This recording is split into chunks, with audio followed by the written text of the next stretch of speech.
They said the mountains of Montana were dead, their secrets buried beneath stone and time. But that winter, the earth began to breathe again. Every 30 seconds, a pulse rose through the ground, a heartbeat older than the world itself. Ranger Sarah Mitchell was the first to hear it.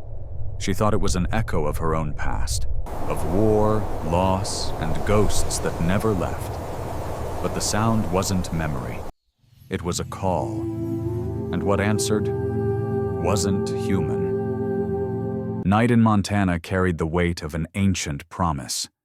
Wind pressed through the black pines, scraping against the tin roof of a weathered cabin perched above the Bitterroot Range.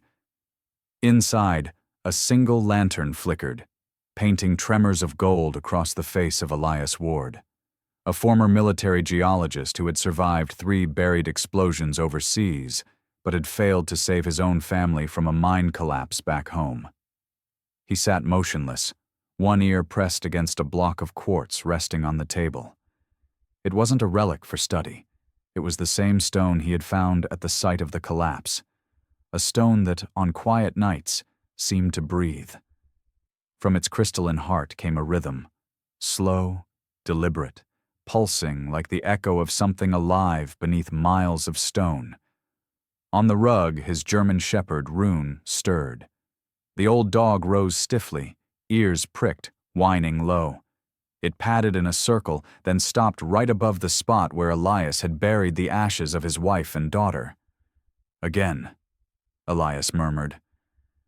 The homemade seismograph on the desk began to twitch. On its narrow strip of paper, the needle carved an unmistakable pattern.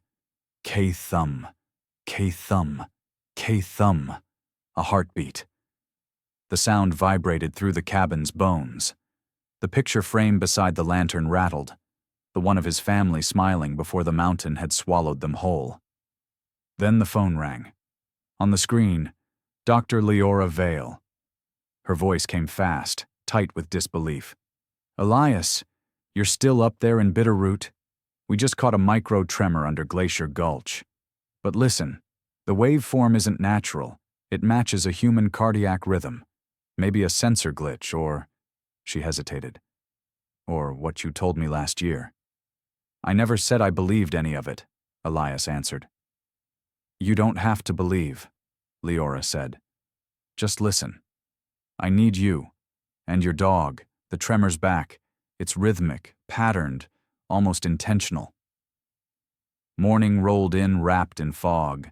A silver pickup truck crawled up the muddy path, stopping before Elias's cabin. Dr. Vale stepped out, tall, sharp-eyed, wearing a field jacket over a lab coat. Inside, she crouched beside his seismograph, tracing the printed line with her finger. "You weren't exaggerating," she said quietly. "This frequency, it's not geological, it's biological, stable, self-correcting, like a heartbeat under stress." Rune padded closer, nose twitching. He sniffed the tablet Leora had set on the table. The moment his nose brushed the glass, the live spectrogram glitched. A burst of static, one sharp distortion spike at 27 hertz. Leora blinked. "Your dog just caused interference." Elias sighed. "He reacts to subsonic frequencies. Always has. Maybe he's hearing something calling back." Leora zoomed out on the digital map. Glacier Gulch, glowing with faint rings of energy. "At the center," she said, pointing, "is a cold sinkhole that's been sealed for centuries. Satellite thermals show a pulse every 30 seconds, 27 hertz, the same range as human REM cycles. You realize what that means? It means I'm not sleeping tonight." She smiled grimly. "Grab your pack. We leave at dawn." By sunrise, mist lay heavy over the valley. The truck's tires hissed through mud, weaving between dying pines and collapsed mine shafts. The air tasted metallic, like rain on old blood. They reached the rim of Glacier Gulch, a wound in the earth more than a mile wide. Steam curled from fissures where ice once lived. Elias shouldered his seismic gear, scanning the ground with a portable reader. Every few seconds, the soil trembled faintly, as though the mountain itself was exhaling. Leora recorded readings, muttering equations under her breath. Rune trotted ahead, pausing at intervals, head tilted as if listening to voices far below. "Do you feel that?" she asked. Elias knelt, pressing his palm to the cold mud. A faint vibration crawled through his bones, electric, alive. "It's not just under us," he said. "It's listening back." Before Leora could reply, Rune barked. One deep, warning note that echoed down the ravine. The ground beneath their feet quivered. From somewhere deep within the gulch, a second bark answered. Only it wasn't a bark. It was a low, resonant hum, rhythmic, measured, exactly 3 beats long. Leora froze. "That's a response signal." Elias looked at Rune, who was staring into the abyss, fur standing on end. The dog's collar began to vibrate. A faint light pulsed from the metal tag, each flash perfectly synced to the heartbeat echo rising from below. Elias swallowed hard.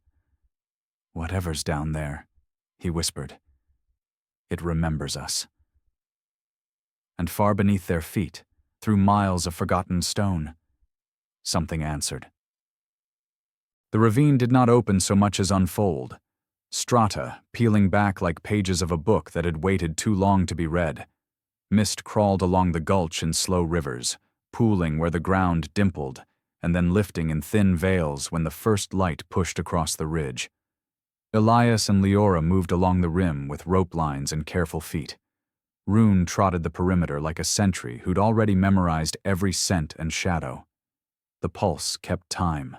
A low, buried K-thumb. K-thumb. 30 seconds apart.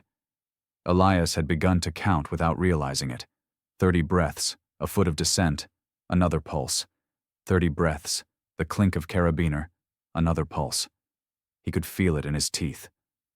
"Hold," Leora called softly. They had reached a slump in the slope where something bled through the silt. No, glowed through it. Elias knelt and blew at the ash-gray dust. A muted luster winked back.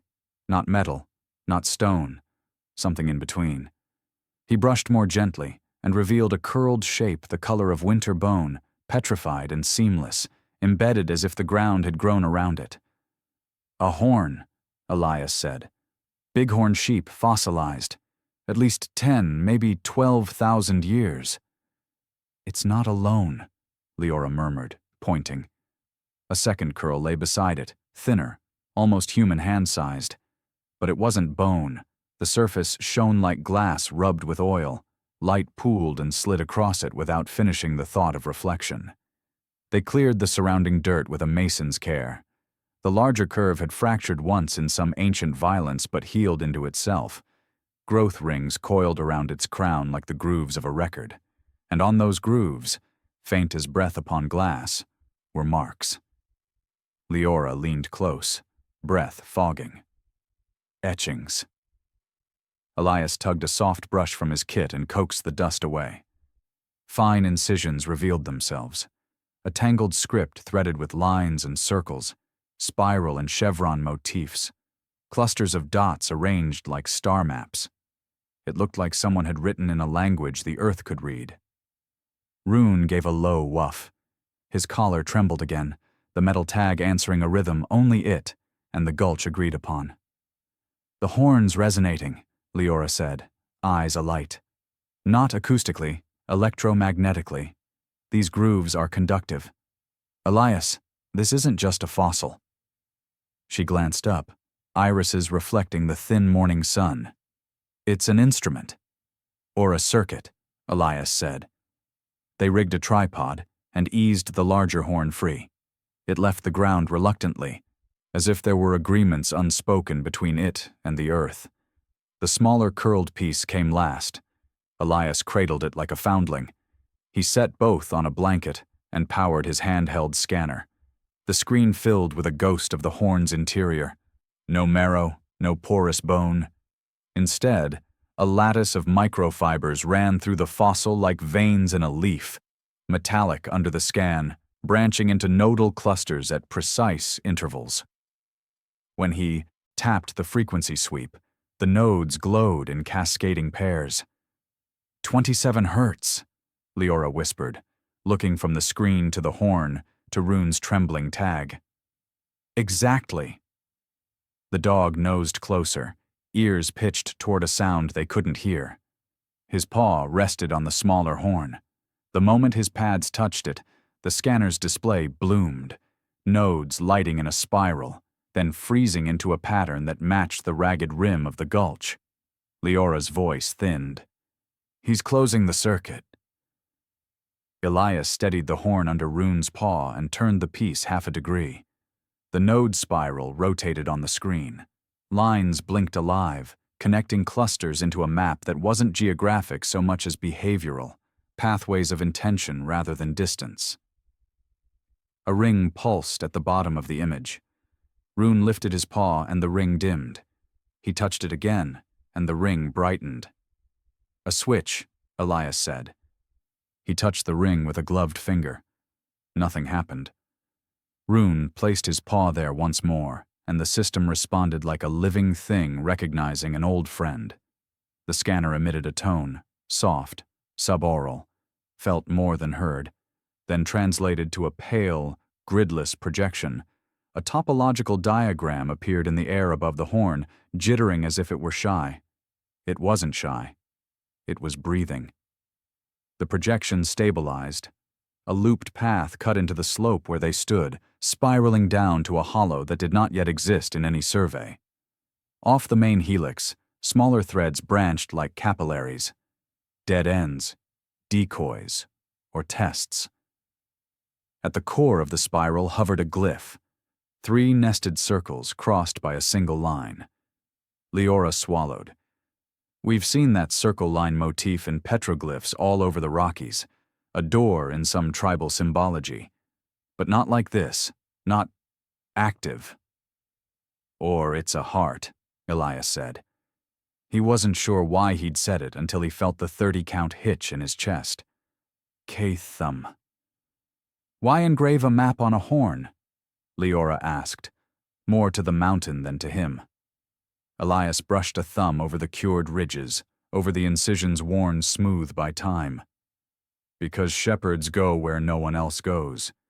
Because the animal remembers the path with its feet. Because there were hands here that couldn't write on paper without the paper burning. Leora's stare softened almost imperceptibly. You make poetry when you're guessing.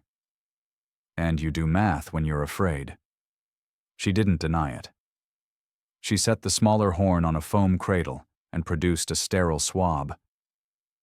There's protein residue in some of these grooves. Old, maybe human. She glanced at him. I want to run it. He inclined his head. You think this will tell us who carved it? I think it might tell us who can read it. Rune's tag buzzed once, then twice, and went still. The pulse from below skipped a beat. Both of them looked up. Across the ravine, the mist had begun to lift like the hem of a skirt. Something dark hummed through that white, the shape of a man or a machine, too far to grasp, too smooth to be a hiker. It paused, almost as if it had thoughts, then slid sideways behind a spur of shale and vanished. Elias kept his voice level. We're not alone. Leora's jaw set. I logged this site on a private channel. Private is a story we tell ourselves. He folded the blanket over the horn with a tenderness that surprised him. We pack now. We document when we're not silhouetted against a target. They worked quickly. Rope, tripod, scanner. The horn lay in its wrap like a crescent moon cooled to touch. Rune stayed very still, eyes never leaving the shale spur where the shadow had slipped away. At the rim, Elias stopped. The projection from the scanner still hovered over the blanket, caught in the weak winter sun. Spiral, capillaries, heart. He slid his pack over one shoulder and, before the mountain could object, took the smaller horn in his left hand. The gulch throbbed its answer again, late by half a breath. K. Thumb. They drove out along a service road that hadn't been serviced in years. Leora checked the mirror more than she drove.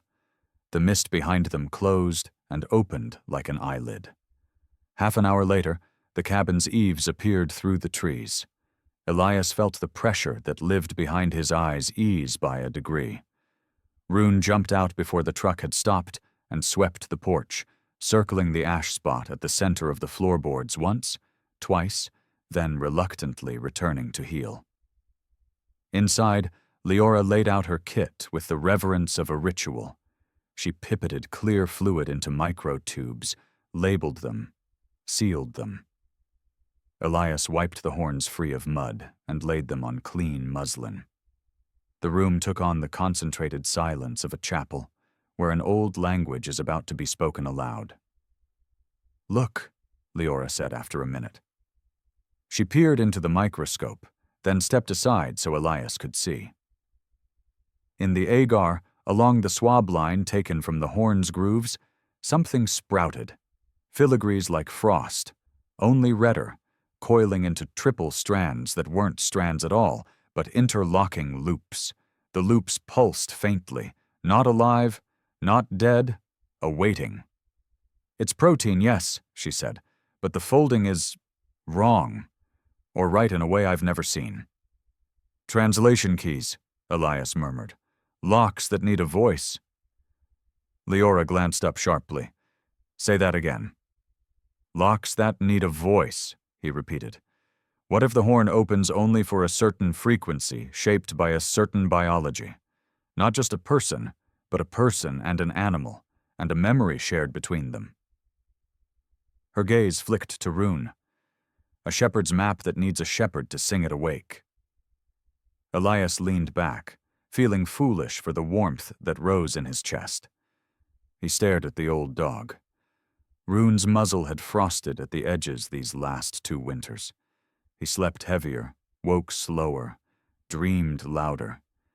And yet down in the gulch, at the edge of something without a century to its name, Rune had moved the world by touching it. The cabin door rattled in its frame. Wind, or it wanted to be. Elias crossed to the window and drew the curtain 2 inches. A smear of dark glass slid behind a tree at the end of the drive. Not car glass. Lens glass. He spoke without turning. "We have eyes on us." Leora capped the last tube and lowered it into a lead-lined box. The veil. The word left her with an old bitterness, as though she had dined with it once and been made to wash the plates. "Call them whatever you like today. They'll pick a different name tomorrow." He let the curtain fall. Who else would know which rocks to haunt? Leora sat very still for a heartbeat. Then 2. Rune raised his head, tracked her, tracked him, tracked the house like a map that fell into place. "I need 2 hours," she said, "to confirm the protein folding and run a rudimentary correlation with noradrenergic markers. If this thing interfaces with REM cycles the way the frequency suggests, the activation protocol might require a specific emotional state: fear, grief, memory." "You want me to think about them," Elias said, and the room did not need names to fill the dust motes between them.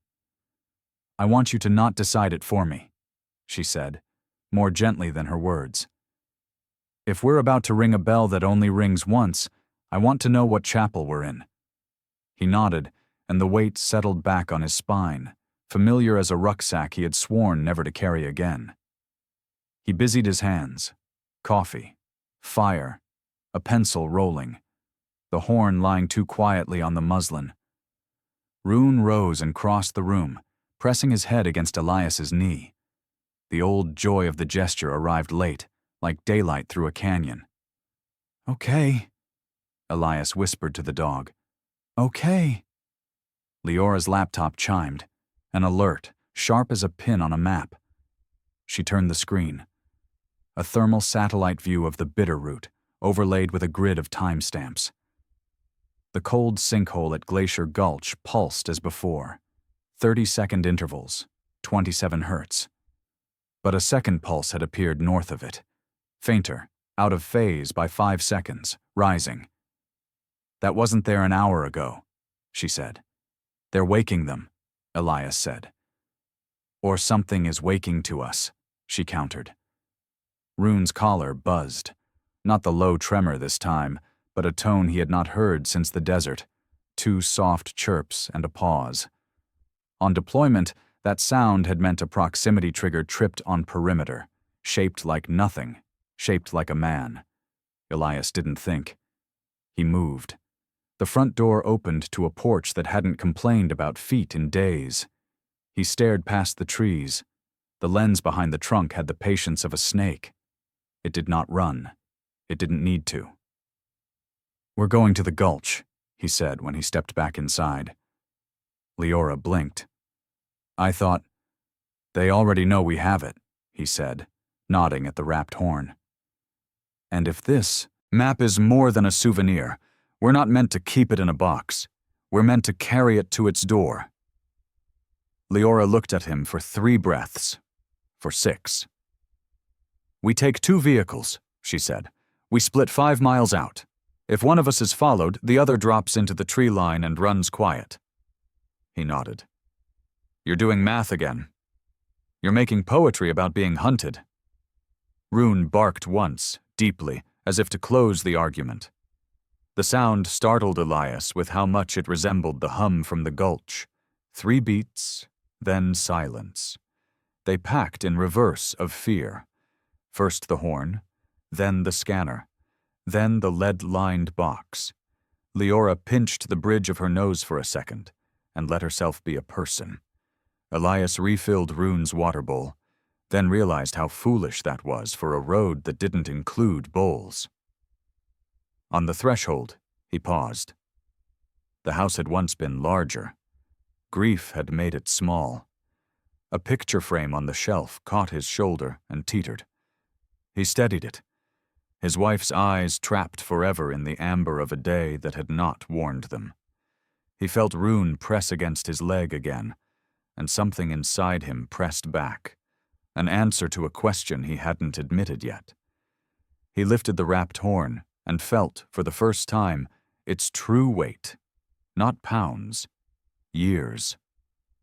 At the truck, Leora slipped him a thin device, no bigger than a coin. Passive jammer, she said. It'll knock the sharper edges off our signature for an hour. After that, we're ghosts or we're meat. Comforting. I brought 2, she said. I find comfort in redundancy.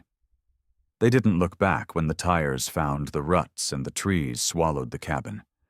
The sky was the hard pale of winter noon. The world felt like a mouth about to open. 10 minutes later, the road split. Leora flicked her signal as if anyone behind them cared for courtesy, and took the left spur. Elias carried on. Rune stood in the back seat with dignity and worry. The radio stayed off. The pulse did not. Elias counted 30 breaths and then another 30. At the verge of the gulch track, he stopped the truck and killed the engine. The silence boomed. He took the horn from the passenger floor and cradled it against his ribs. Rune leapt out and landed without sound. Stay close, Elias said to no one, and to Rune, and to the part of the mountain that had offered them a rumor of its heart. They slipped into the trees. Snowmelt whispered under the crust, thin and conspiratorial. The gulch rim arrived like a stage. Elias set the horn on the ground. Rune placed his paw on the smaller curl, gentle, practiced, like remembering a song. The scanner woke. Light laced the air. Spiral, capillaries, heart. Today, the inner glyph rotated a whisper to the left, as if something below had turned in its sleep. Leora's voice came through the earpiece he hadn't realized he'd put in. I'm in position. No tail, yet. Elias breathed in on the 29th count, and out on the 30th. Copy. The mountain took a breath with him. The horn warmed under his hand. And somewhere in the stone beneath them, a door listened for the right voice. The forest below Glacier Gulch lay in a hush that felt deliberate, like a room holding its breath. Snowmelt streamed through the hollows, catching brief flashes of light as if mirrors were buried under the ice. Elias moved carefully, the horn tucked under his arm, Rune ghosting at his heels. Every 30 seconds, the earth gave a faint, measured tremor, the same heartbeat they'd followed for days. Leora's voice crackled in his ear. "Thermal drone's blind for the next 4 minutes. After that, we're on satellite. You still reading me?" "I'm here," Elias said, "and it's getting louder." Through the fog, he could see the lip of the gulch rising like a frozen wave. The stone there wasn't gray anymore. It was faintly luminous, lines of cold fire running through its cracks. When he set a gloved palm against it, warmth bled through. "Leora," he murmured, "this rock isn't hot from friction. It's breathing." Her breath hitched. "Then you've found the door." He didn't ask how she knew the name. Rune whined once, low and uneasy. The dog pawed at the frost until the claws struck something hollow, an iron circle half buried in shale. Elias brushed the snow aside. It was a plate, smooth except for a central symbol, 3 nested rings crossed by a single line. Exactly the glyph from the horn. He lifted the smaller horn in both hands and pressed it gently against the metal. A low hum shuddered up through his bones. Frost shattered in a perfect circle. The rings began to rotate, each moving against the other in counter rhythm, like gimbals aligning for launch. Leora's voice came again, faint with static. "Elias, my sensors just spiked. The pulse has synced to your position. It's not coming from under you anymore. It's coming through you."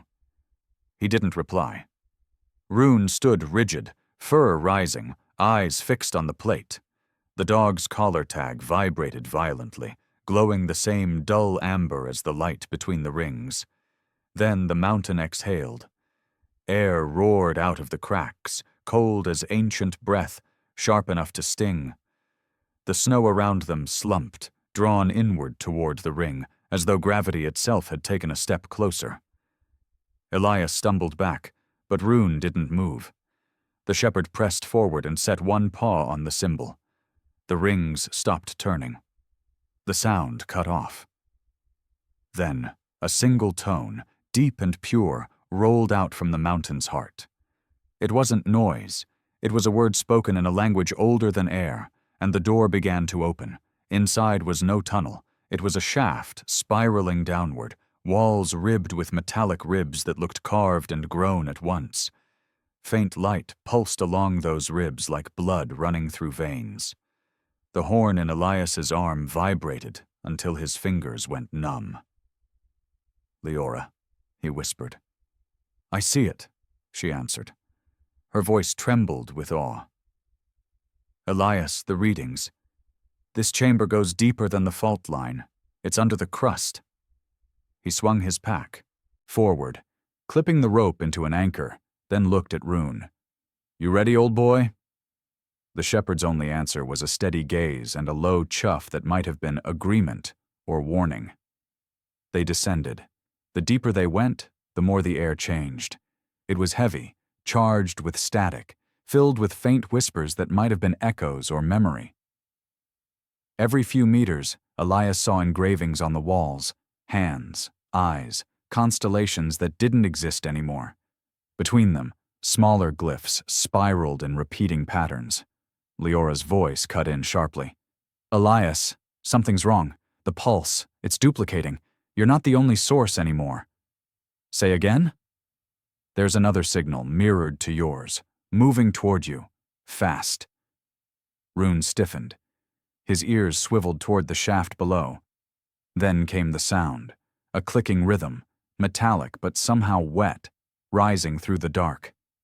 Elias reached for his sidearm, though he knew instinctively bullets would be a language this place didn't understand. A light flared below, bluish and unsteady.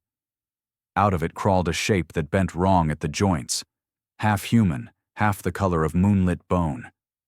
It carried no weapon, but every part of it looked made for cutting. The voice that came from it was familiar and broken. "Elias, open the map." Leora gasped in his ear. "That voice, it's yours, recorded from my comm feed 30 seconds ago." He stepped back, the rope straining against his harness. Rune growled, teeth bared.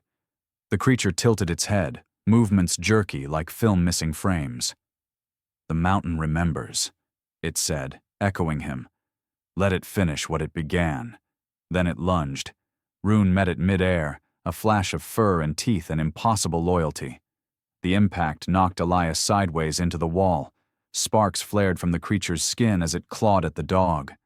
Elias drew his knife and slashed once. Metal met flesh, or what passed for it. The thing shrieked, dissolving into mist that smelled of ozone and salt. Silence crashed back. Elias crawled to Rune, who was bleeding from a long gash along his shoulder, but standing, defiant, eyes still on the dark below. "You did good, boy," Elias breathed.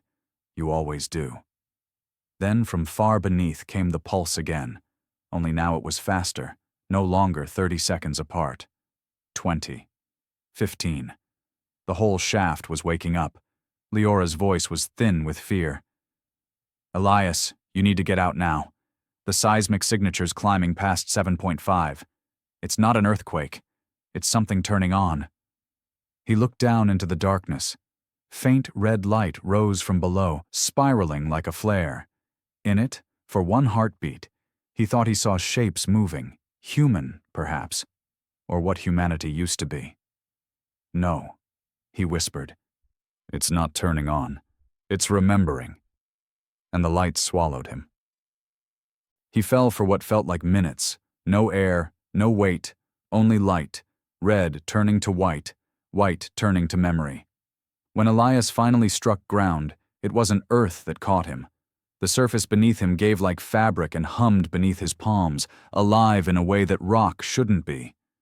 Rune landed beside him, staggering, shaking frost from his coat. The wound on the dog's shoulder was closed. Not healed, but sealed, the blood crystallized into something luminous. All around them, the world glowed with the dim pulse of a sleeping heart. They stood inside a chamber the size of a cathedral, ribbed with columns that looked grown rather than carved. Light traveled through the walls in slow waves, like veins beneath translucent skin. At the center of the floor was a pool, not water, not metal, something between the two. The surface rippled, even though the air was still. Elias approached it, boots leaving faint after-images that lingered before fading. The horn in his pack vibrated again, stronger this time. When he set it down beside the pool, the ripples froze. Then the walls began to sing. Not music, more like pressure shaping itself into sound. A dozen tones at once, rising and falling in polyphonic waves. Rune whined, then tilted his head, caught between fear and recognition. The dog stepped forward and touched the pool with his nose. The surface flared. Light climbed the walls, tracing the same spiral glyphs from the horn. But now they extended upward, connecting into networks that reached the vaulted ceiling. Within those patterns, shapes flickered. Silhouettes of towers, cities, stars. Elias's voice was barely a whisper. "It's a map."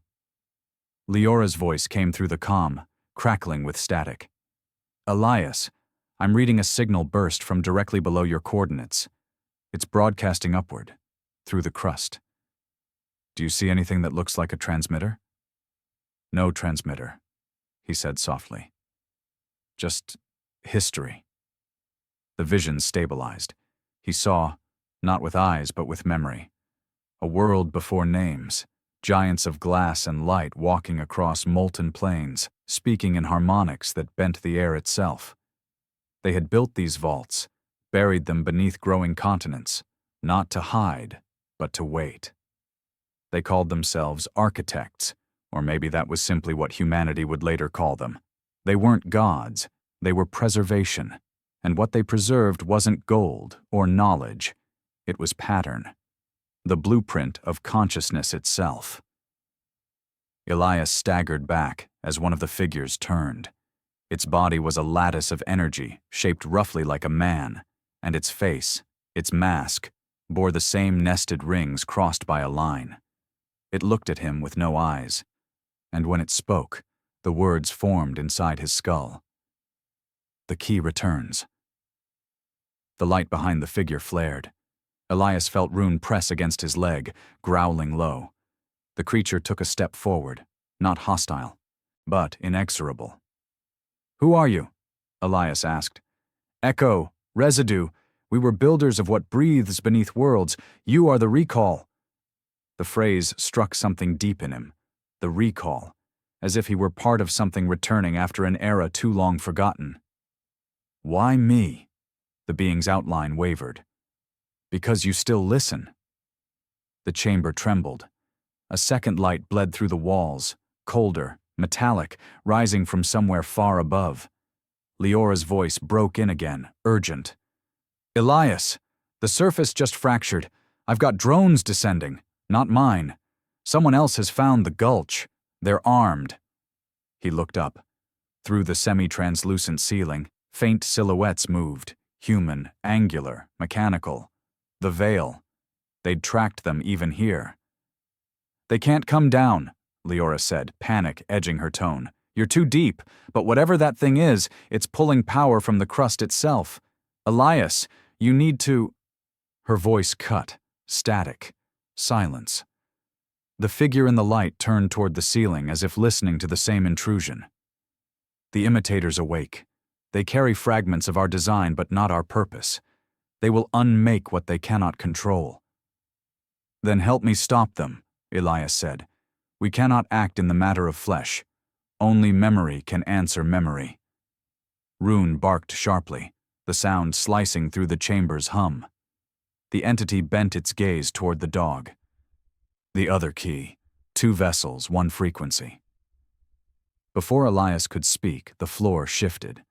The pool rippled outward, solidifying into a surface of mirrored glass. Symbols rearranged themselves into concentric paths, a maze, or maybe an interface. Elias reached for the horn. The moment his hand touched it, light shot from the object into the pool. His reflection wavered, and then, impossibly, stood up from the mirrored surface, separate from him. The reflection smiled, his own face, only calmer, older, touched by something he couldn't name. "You can't keep it buried," the double said. "The pulse isn't the heart of the world. It's the heartbeat of everyone the world forgot." Rune growled, stepping between them. The reflection looked down at the shepherd fondly. "He remembers too." Then the double raised a hand and pressed it to the glass. The surface rippled outward and swallowed him whole. The chamber fell into darkness. When Elias woke, he was back on the surface. The storm above Glacier Gulch had broken into sleet. His calm was dead. Leora was nowhere in sight. Rune lay beside him, breathing steady but faint. The smaller horn rested near his hand, still warm. He sat up slowly, staring at the gulch below. The door was gone, sealed as if it had never existed. Only the snow bore witness, melting in a perfect circle 30 feet wide. Something inside his jacket pocket vibrated. He pulled out the dog's collar tag, cracked down the middle, pulsing faintly. From inside the fracture came a sound, not mechanical, not digital, a human heartbeat.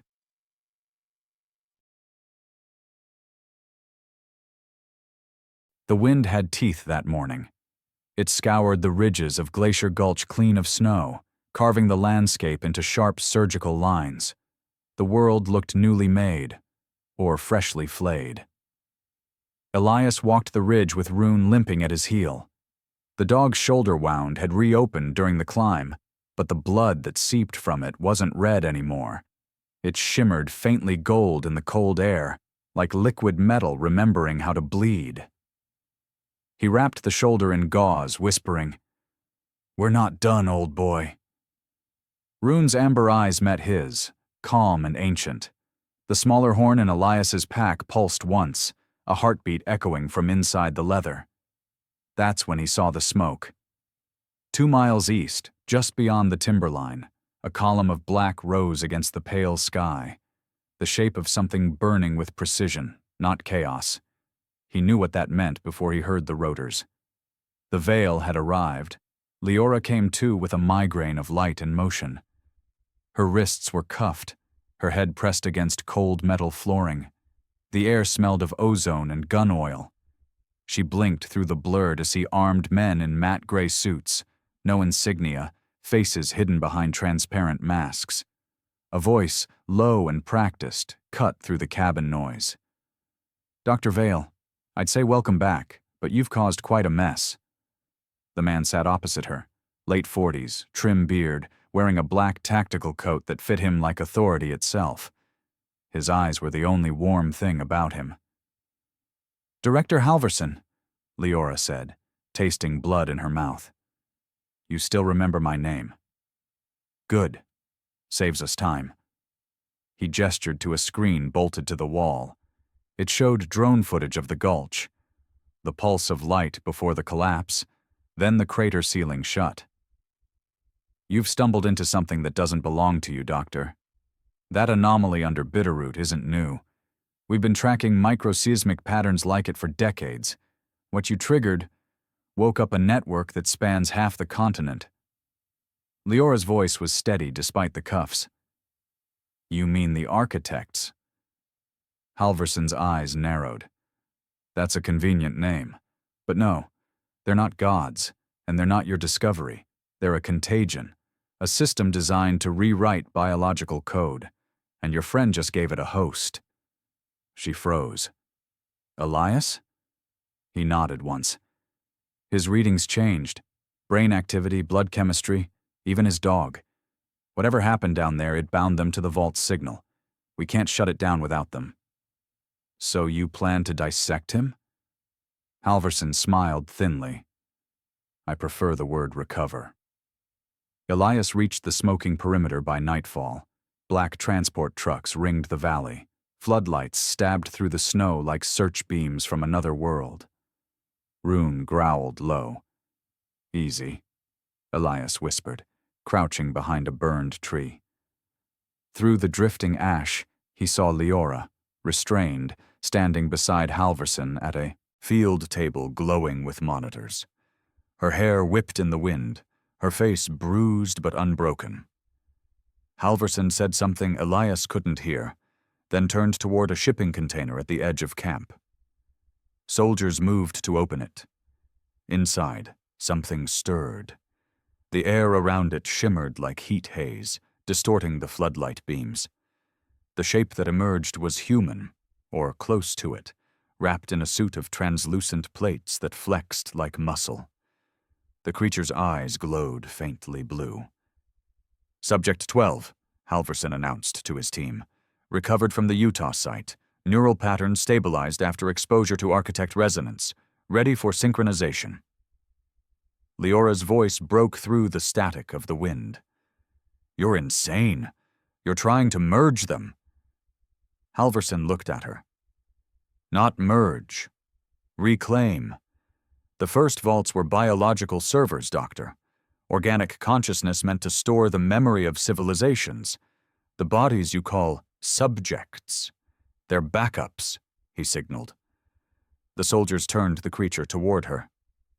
"And now, thanks to your field partner, we can access the mainframe." Elias moved before thought.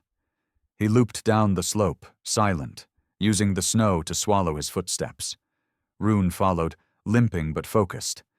He reached the camp's edge, slid under a vehicle chassis, and drew the pistol from his belt. The horn in his pack began to hum, faintly, like a compass pointing home. He looked up. The creature, Subject 12, was standing beneath the central light.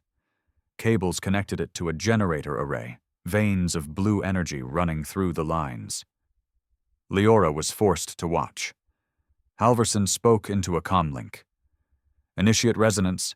Match pulse to the Bitterroot pattern." The ground trembled. Elias felt it first, that heartbeat, faster now, syncing with the generator rhythm. The horn in his pack burned against his spine. Rune barked once, a deep echo of that same frequency.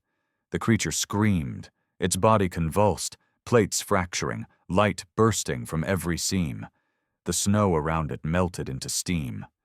On the monitors, the waveform of its neural output aligned perfectly with the data Leora had captured underground. "It's linking," she shouted. "Stop, you'll kill it." Halverson didn't flinch.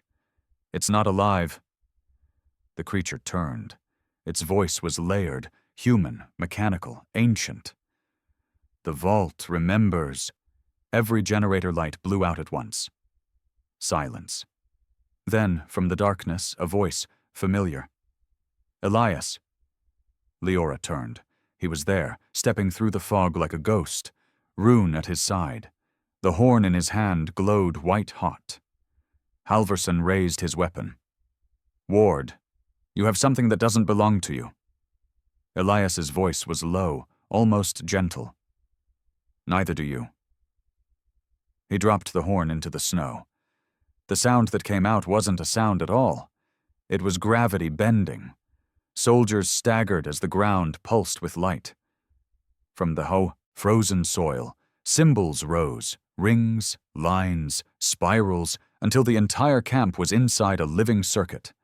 The creature lifted its head. Its eyes, once blue, now mirrored Elias's gray. "Key recognized," it whispered. Leora ran toward him. "Elias, what did you do?" He met her gaze, calm and distant. "I think we opened another door." Above them, the clouds split, not from weather but from light. A column of energy shot upward, carving through the night, visible for hundreds of miles. Every seismic sensor on the continent would register it as a quake.